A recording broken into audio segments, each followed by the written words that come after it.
आयशा के लिए रोजा केवल भूखे रहने की एक धार्मिक रस्म नहीं था, बल्कि अपने भीतर की इंसानियत को गहराई से महसूस करने का अवसर था। रमजान की वह शाम ठंडी और शांत थी। आसमान हल्के सुनहरे रंग में ढल रहा था और मस्जिद से आती मगरिब की अज़ान पूरे माहौल में सुकून घोल रही थी। घर में पकते खाने की खुशबू फैल रही थी, लेकिन आयशा ने अपनी थाली सजाने के बजाय उसे ढक दिया और दिल में एक निश्चय लेकर बाहर निकल पड़ी।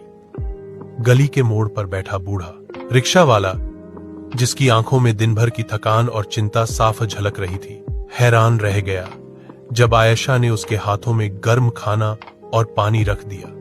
उसकी कांपती आवाज में निकली दुआ आयशा के दिल तक उतर गई। आगे फुटपाथ पर बैठी एक औरत थी, जिसके फटे दुपट्टे में 2 छोटे बच्चे लिपटे थे।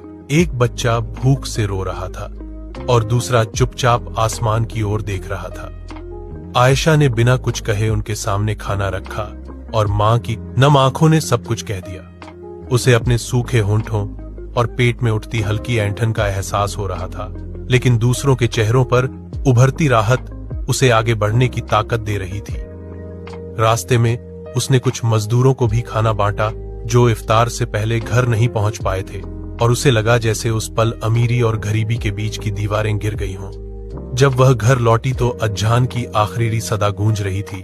उसने खजूर से रोजा खोला और महसूस किया कि हर कौर उसके दिल को हल्का कर रहा है। उस रात आयशा समझ गई कि रोजा सिर्फ अल्लाह के लिए भूखा रहने का नाम नहीं, बल्कि दूसरों की भूख को समझने और इंसानियत को जिंदा रखने की सबसे खामोश लेकिन सच्ची इबादत है।